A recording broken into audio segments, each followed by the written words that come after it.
Les quiero invitar a abrir sus Biblias en el libro de Mateo, en el capítulo 9, versículo 9 al versículo 13. Si usted tiene la Reina Valera o alguna otra versión, puede que tengamos alguna diferencia porque voy a leer la de la NBI, de la Dios habla hoy, para completar algunos datos que son importantes de tener en cuenta. Y no se preocupe porque básicamente el centro de lo que es este pasaje está también en otras versiones. Así que vamos a tener ahí nuestras Biblias abiertas en el capítulo 9, versículo 9 al 13.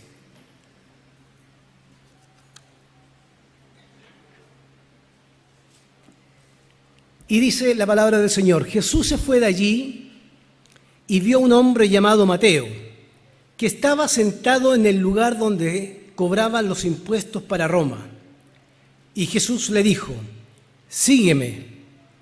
Entonces Mateo se levantó y le siguió. Sucedió que Jesús estaba comiendo en la casa, y muchos de los que cobraban impuestos para Roma y otra gente de mala fama llegaron y se sentaron también a la mesa junto a Jesús y sus discípulos. Al ver esto, los fariseos preguntaron a los discípulos: ¿cómo es que su maestro come con cobradores de impuestos y pecadores? Jesús los oyó y les dijo: los que están buenos y sanos no necesitan médico, sino los enfermos. Vayan y aprendan el significado de estas palabras. Lo que quiero es que sean compasivos, la Reina Valera dice misericordiosos, y no que ofrezcan sacrificios, pues yo no he venido a llamar a los justos, sino a los pecadores. Esa palabra del Señor tenemos para compartir hoy en nuestra meditación. Hoy día es un domingo misionero. Hemos en el primer culto mostrado un video misionero y desafiado a través de los videos el tema misionero.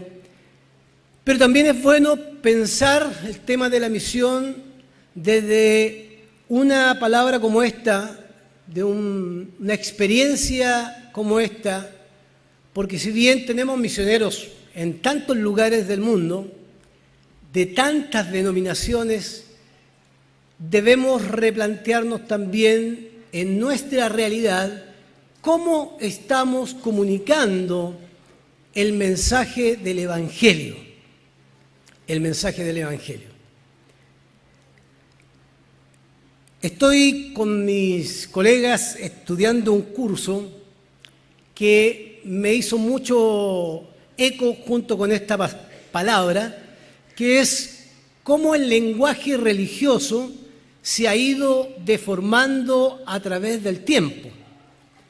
Y evidentemente no podemos dejar de mencionar que el lenguaje que hoy día usamos, y hablo del lenguaje de distintas religiones o el lenguaje religioso que se usa comúnmente, incluido el pueblo evangélico, por supuesto, es un lenguaje que está en una tensión constante con nuestra práctica.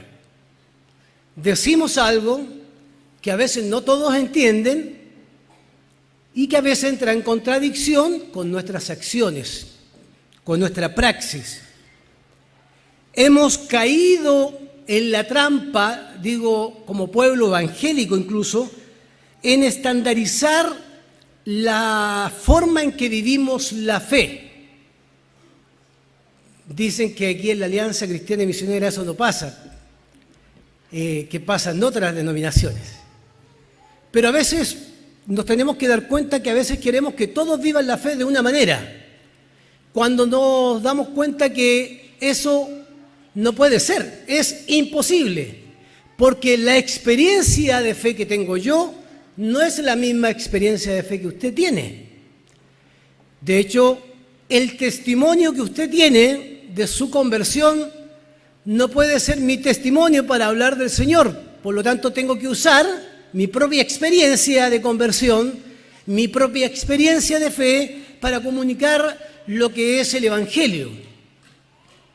Sin embargo, cuando se tiende a estandarizar la experiencia de fe, comenzamos a uniformar la vida cristiana, la comenzamos a uniformar de tal manera que perdemos lo más rico que tiene la iglesia del Señor y el cuerpo del Señor, que es la diversidad.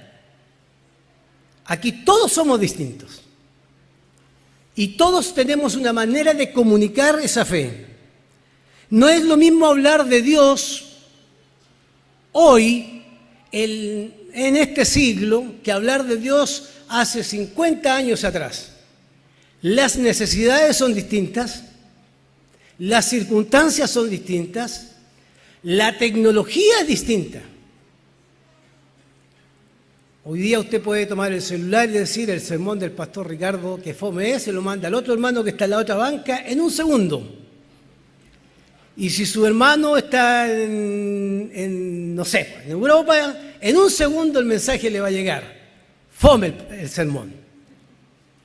Podemos comunicarnos tan rápido que podemos incluso crear verdades en nuestra comunicación. Hoy día, cada segundo, alguien establece una verdad.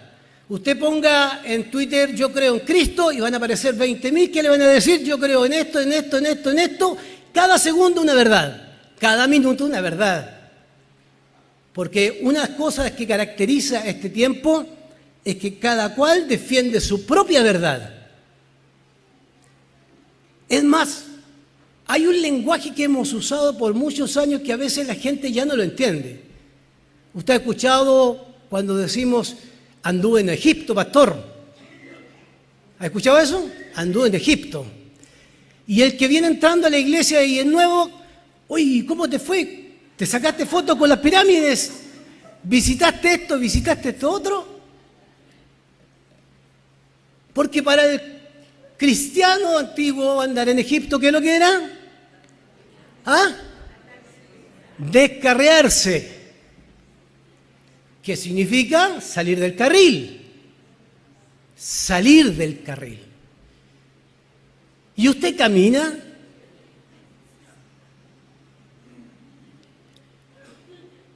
¿Cómo usted camina? Sí, estoy caminando. No, pero ¿usted camina en el Evangelio? Caminar puede ser para nosotros un lenguaje muy conocido, pero puede ser ofensivo para aquellos que no caminan. Me acordaba de un humorista, que no lo voy a mencionar para no hacerle propaganda, que usaba ciertas cosas para decir que nuestro lenguaje a veces no se entiende. Parece que me quiero resfriar. Como que uno quisiera resfriarse de verdad.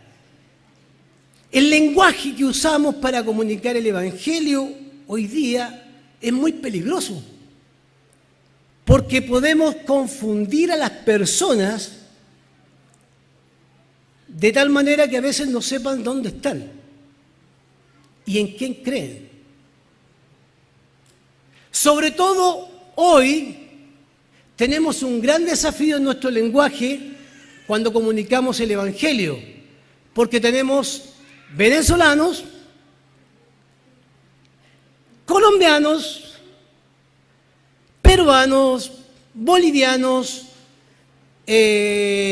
puertorriqueños, centroamericanos, haitianos, y que cada una de las palabras que podamos mencionar no es lo mismo en la cultura que ellos tienen, y que ha sido difícil, que chévere, ¿cierto? Que chévere. Pero el lenguaje se puede deformar, el lenguaje religioso se puede deformar.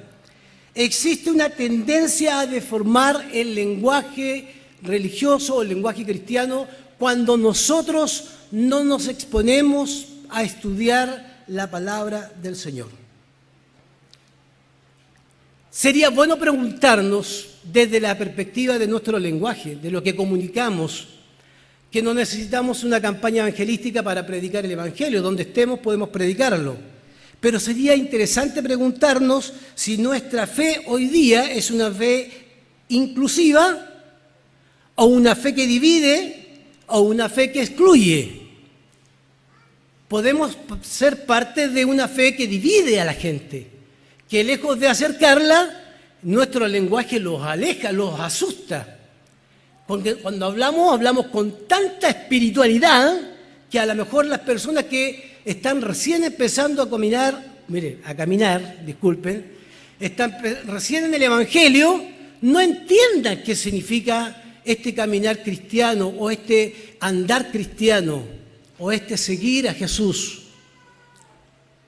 Pero deberíamos preguntarnos, la Iglesia decidió abrir sus puertas hace mucho tiempo para que todos entraran. Eso involucra que también pensemos en modificar ciertos ritos, cierto lenguaje, de tal forma que puedan conocer al Señor.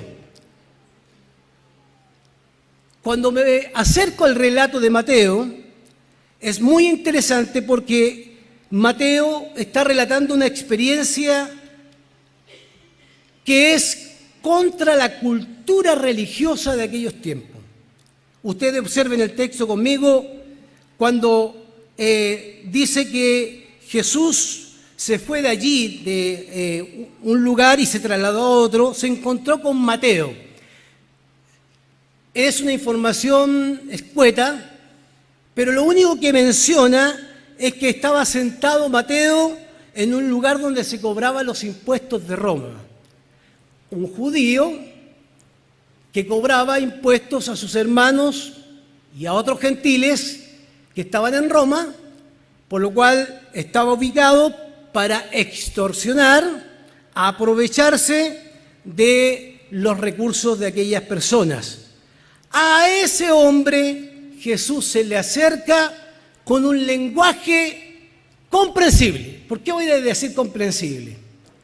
Porque la única frase o la única palabra que usa Jesús es la palabra sígueme. La palabra sígueme. Tan sencilla para nosotros, pero que en el griego tiene un tremendo significado.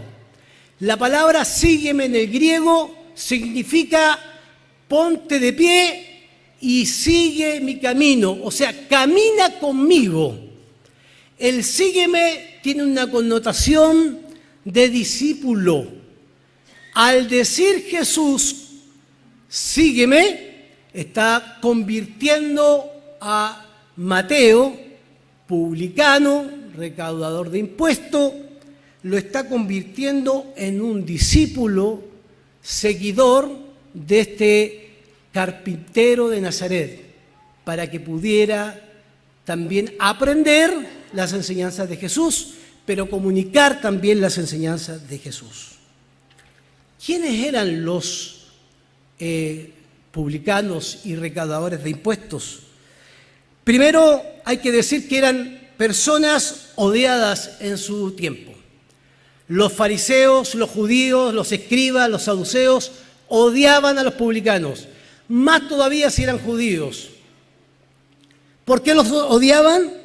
Los odiaban por tres cosas. Primero, porque al cobrar los impuestos extorsionaban a la gente.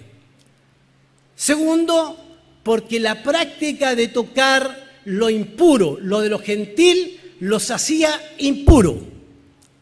Y tercero, los odiaban porque no guardaban la ley, porque trabajaban los días sábado, el día en que los judíos tenían un día de reposo. Mateo pareciera ser que era uno de los republicanos más pudientes, porque quienes tenían cierta categoría dentro de los publicanos tenían también más personas a su alrededor que cobraban impuestos en distintas provincias. Y el texto dice que una vez que fue llamado Mateo, Jesús se sentó a la mesa con otros recaudadores, otros que cobraban impuestos, pero que tenían una característica, que tenían mala fama.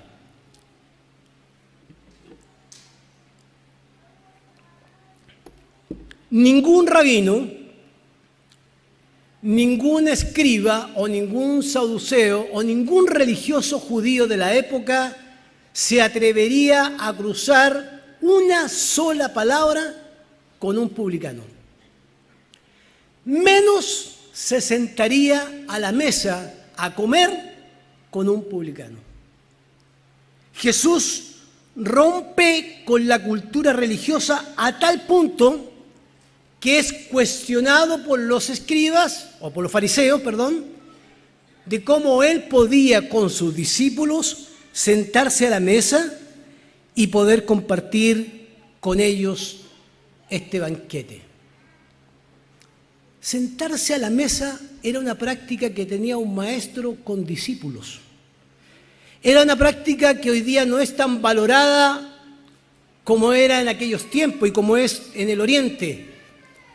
Cuando la gente se sentaba a la mesa, sabía que podía sentarse a aprender frente a su rabino, frente a su maestro, y por lo tanto la acción de sentarse a la mesa es una acción restauradora. Jesús se sienta a la mesa no solo para enseñar, sino se sienta a la mesa para restaurar. Jesús no se sienta con los publicanos para aplaudirlo por la extorsión y por lo que hacían, sino que se sienta para justamente en medio de esa comunión enseñarles lo que era correcto y lo que era incorrecto.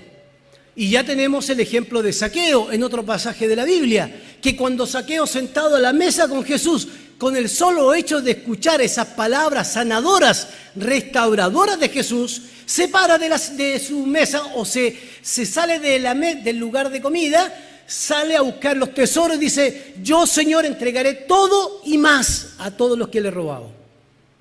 La acción de sentarse a la mesa de Jesús es una acción salvífica, es una acción restauradora.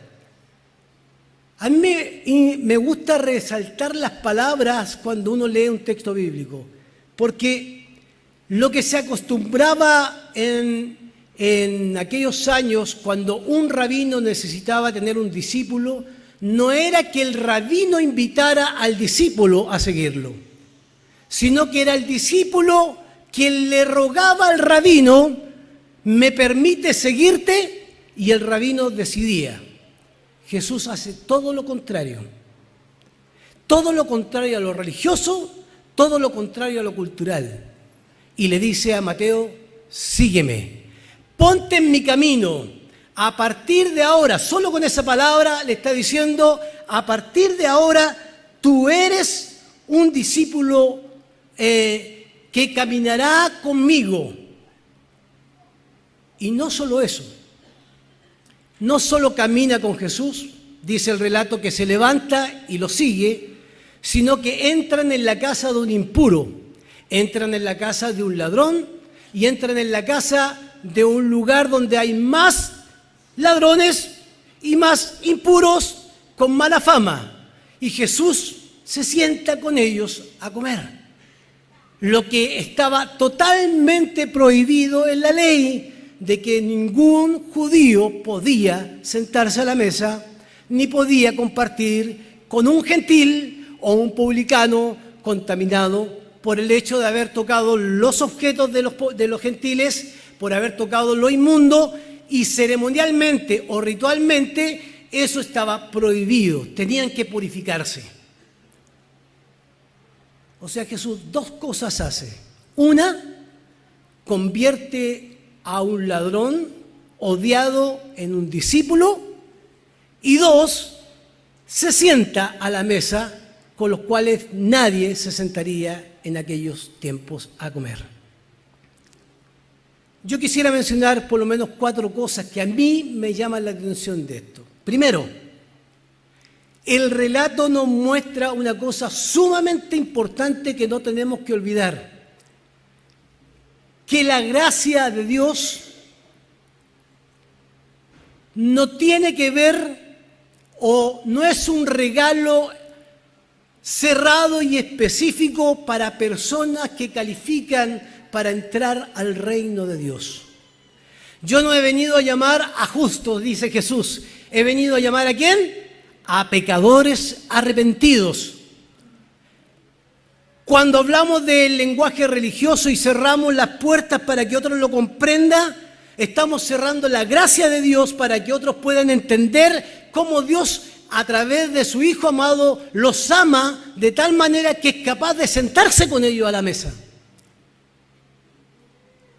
Es capaz de hablar con ellos, aunque otros los consideren impuros, aunque el resto de los religiosos, sabiendo la ley, conociendo la Torá, haciendo los mejores rituales de adoración, cumpliendo con los mayores rituales del judaísmo, aún ellos, teniendo todo un conocimiento de lo que era la religión, aún así Dios renueva su gracia para aquellos que nunca se podrán sentar a la mesa o nunca podrán entrar al santuario para adorar a Dios porque hay un grupo de religiosos que se los impide.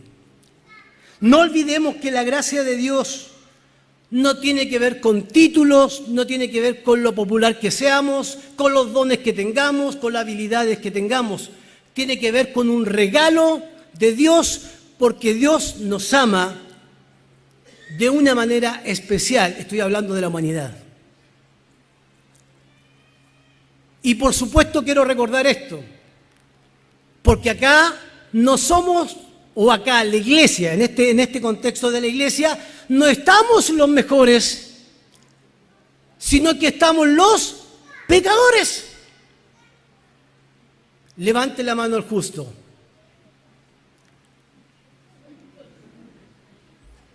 Mi ángel hermano me dice que la levante, pero no puedo. La Biblia dice que no hay justo alguno.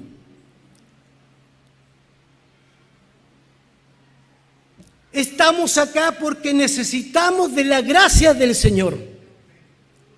Necesitamos de que Dios toque nuestras vidas de una manera especial cada día para entender que no estamos acá porque hemos sido privilegiados dentro de un grupo de personas, sino que porque un día Jesús se detuvo y de la misma manera que le dijo a Mateo, sígueme, nos dijo a nosotros de distintas formas, con distintas experiencias, con distintas realidades espirituales en distintos lugares, sígueme. Y Jesús sigue diciendo hasta el día de hoy, sígueme, ponte a mi lado, camina conmigo, porque hay una misión que cumplir. Lo contrario de seguir, lo contrario de caminar junto a Jesús es retroceder. Lo contrario de ir con Jesús es volverse atrás. Lo contrario de caminar con Jesús es no obedecer. Quien camina con Jesús tiene acciones, y ese es mi punto número 2, acciones de fe. Se levantó Mateo. Porque saben ustedes, hermanos queridos, que no hemos conformado solamente con la conversión y hemos quedado sentados en nuestras bancas con la conversión. Y en nuestras bancas somos felices, cantamos felices, podemos dar 3 glorias a Dios y se acabó el Evangelio. Y el Evangelio no es solo conversión, sino caminar día tras día con el Señor, de tal manera que donde yo esté pueda ser un ente de gracia para aquellos que no califican, que son odiados, que son rechazados y que nunca pisarán las puertas de una iglesia.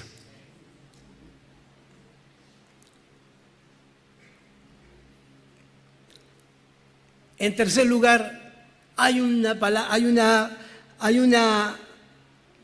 el relato que estamos leyendo, hay una demostración de amor extraordinaria. Y voy a poner en los 2 casos.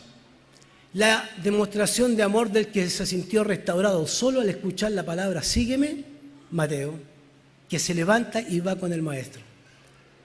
Y la demostración de amor de Jesús cuando se sienta a la mesa. Si hay algo en este pasaje que es salvífico, restaurador para todos los que se sentaron, fue que Jesús estuviera en medio de ellos. El solo hecho que Jesús estuviera en medio de ellos es un acto de sanidad. Estos que estaban sentados de mala fama nunca hubieran podido entrar al templo a adorar. Nunca. Lo recordamos a través de la parábola. ¿Se acuerdan de la parábola del fariseo y el publicano?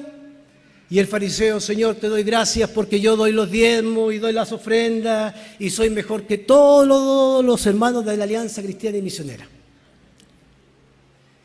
Pero por el final, en un lugar que no sabemos cómo se describe, en un lugar apartado, rechazado, había un publicano que ni siquiera se atrevía a levantar su vista al cielo, pero levantaba su clamor. Y el Señor dice: la oración del publicano fue escuchada. Hermano, nuestros paradigmas, nuestros prejuicios a veces impiden estas demostraciones de amor que vienen de la obra de Cristo en nosotros.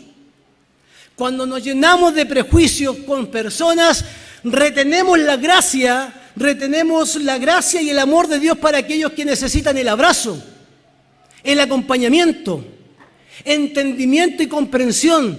No todos podemos correr de la misma manera en el Evangelio. Todos caminamos, cambio la palabra, todos, no sé, ayúdenme un sinónimo, todos seguimos, gracias, todos seguimos de manera distinta el proceso del Evangelio. Unos cambian inmediatamente, otros no cambian inmediatamente. Unos andan en las nubes, otros andamos en la tierra. Otros andan alegres, felices, otros destrozados. Los felices y los destrozados necesitan la gracia transformadora del amor. Si no nos convertimos en discípulos que caminamos con Cristo, nunca alcanzaremos las manos y los pies del Señor para abrazar. Mire qué transformación más grande, o qué muestra de amor. Se sentó a la mesa con los que nunca nadie se sentaría a la mesa.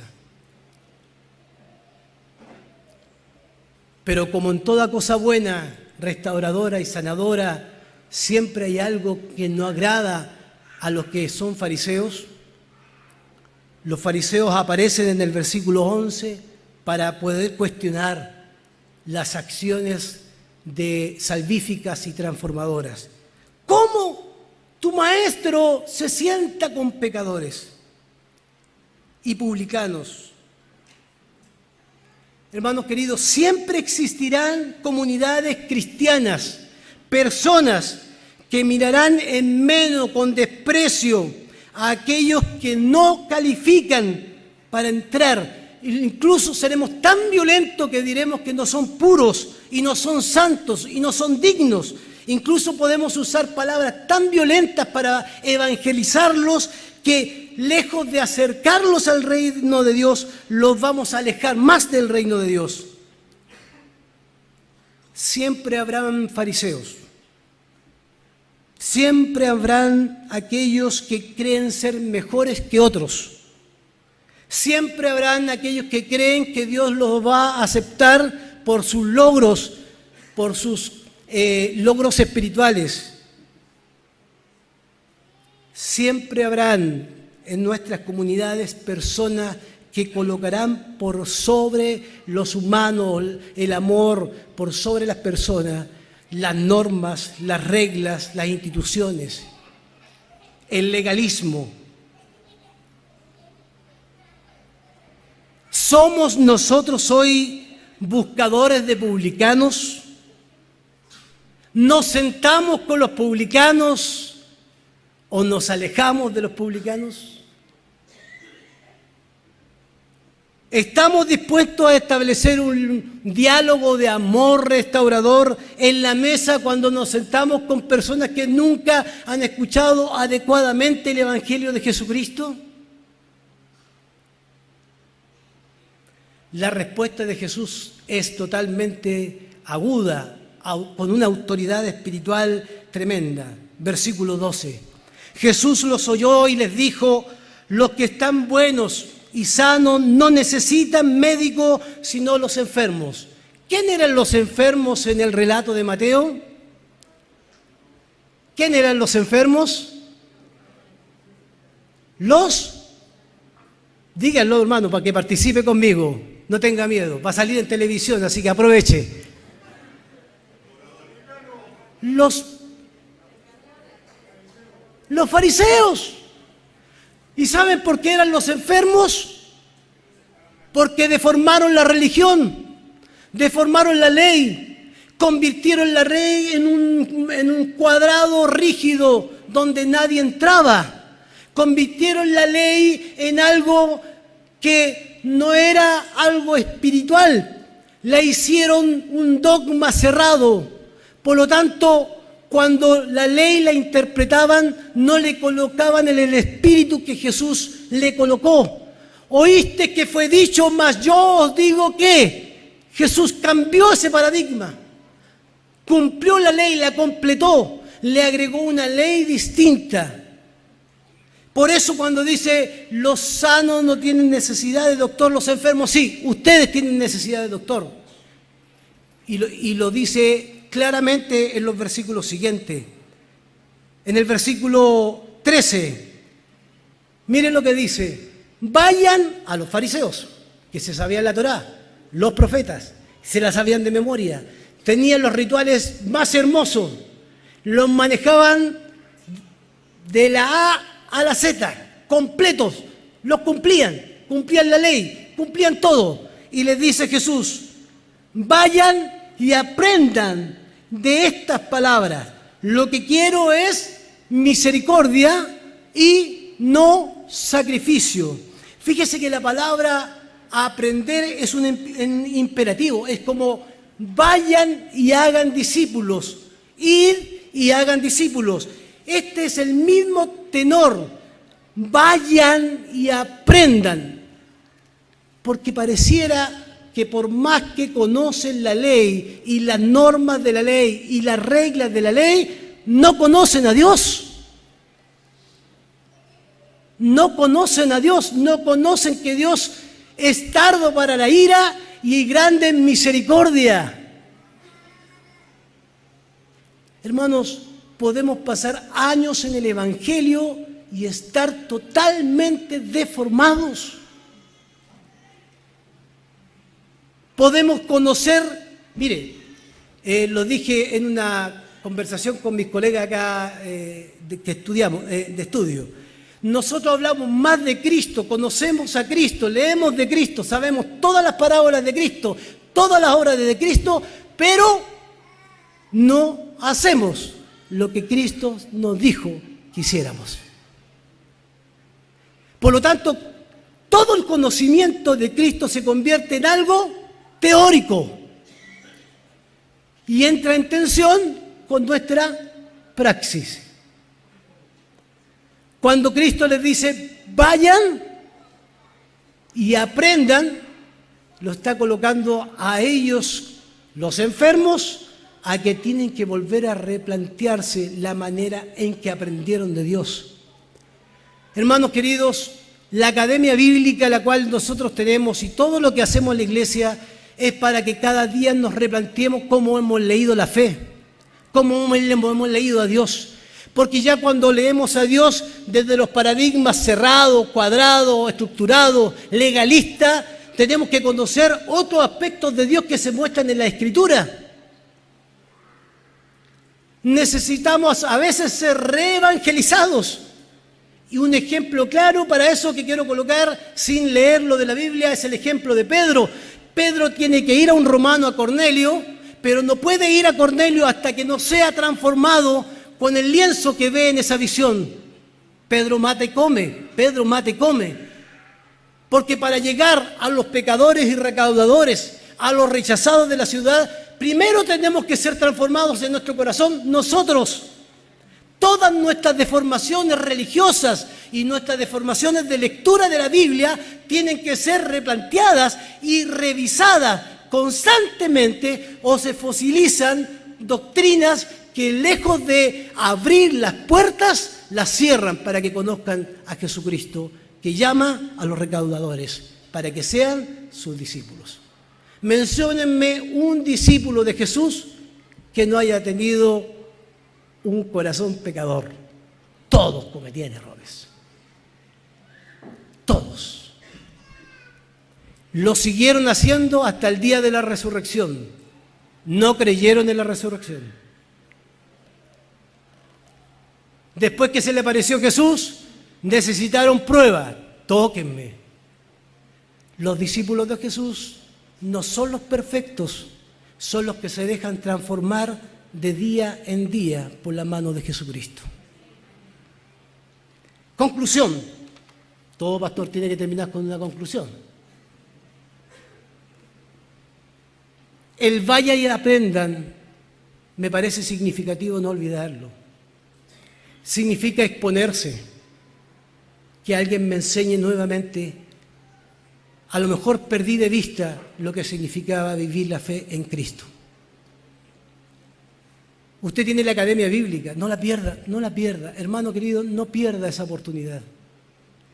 Porque puede ser que en la academia bíblica Dios transforme día a día en las clases algo que ha sido distorsionado de nuestra fe. Revisémonos.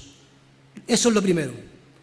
Lo segundo, ya que hablamos de misiones, y con esto estoy terminando, hablamos de misiones y de evangelizar, no tanto del proselitismo. Debemos tener cuidado con algunas cosas. Que nuestra iglesia nunca sea una comunidad cerrada, nunca, sino abierta. Que su casa y su vida nunca sea una vida cerrada, sino abierta.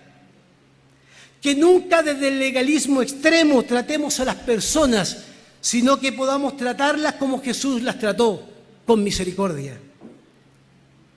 Que nunca nuestra institución en la cual estamos, sea rígida y la norma o las reglas puedan estar por sobre las necesidades de los seres humanos. Porque Jesús vino a buscar lo que estaba perdido y a rescatar lo que estaba perdido. El mensaje que entregamos hoy tiene que ser un mensaje que esté contextualizado, que no sea descontextualizado, que sea un mensaje nuevo para las personas. Hay gente que no sabe quién es Pablo, quién es Adán, quién es Eva. Hay que volver a explicarle cosas que a lo mejor usted maneja, pero otros no lo manejan. Necesitamos contextualizar nuestro mensaje. Y finalmente, debemos volver a la ley maravillosa del amor, la ley de Jesucristo. El lenguaje usado por Jesús en Mateo, cuando le dice, sígueme, es el lenguaje del amor. No hay otro lenguaje en Jesús que el lenguaje del amor. El que esté libre de pecado, lance la primera piedra, lenguaje del amor. Cuando toca al leproso, lenguaje del amor. Ninguno tocaría a un leproso, Jesús lo tocó. Volvamos al lenguaje de Jesús, al lenguaje, a la ley del amor, una ley que Jesucristo ha establecido. Como en antaños y como en el tiempo de los evangelios, Jesús ha dicho, sígueme a aquellos que pareciera que no califican. Hermanos queridos, termino diciendo, Jesús sigue mencionando esta misma palabra para ustedes, porque hay muchos que necesitan afuera sanidad, restauración, reconciliación con Dios. Y Dios desde la palabra nos está diciendo, síganme, caminen a mi lado. Por favor, necesito que sean mis discípulos en medio de la sociedad en la que nos encontramos. La pregunta es, ¿saldremos de nuestra banca para caminar con Jesús o nos quedaremos paralizados? Acciones de amor. Me levanto y sigo a Jesús. ¿Amén? Me levanto y sigo a Jesús. ¿Por mérito? De ninguna manera. Por gracia. Por gracia. Y Pablo lo decía, me tuviste a mí como digno de poder comunicar esto. Es un privilegio ser seguidor de Jesús. Si usted ha estado lejos de Jesús, Jesús le va a decir nuevamente, sígueme todas las veces que fuera posible, para que volviera a encontrarse con Él.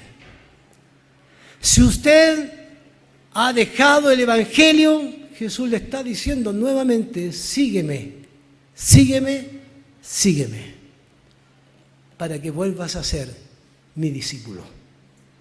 Y el discípulo hace lo que su maestro hace, la ley del amor.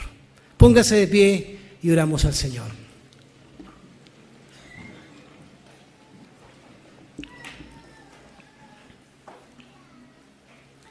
Señor, gracias por tu palabra.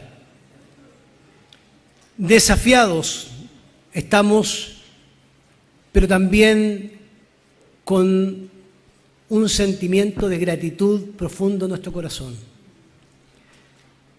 Nos llamaste a pecadores impuros, odiados,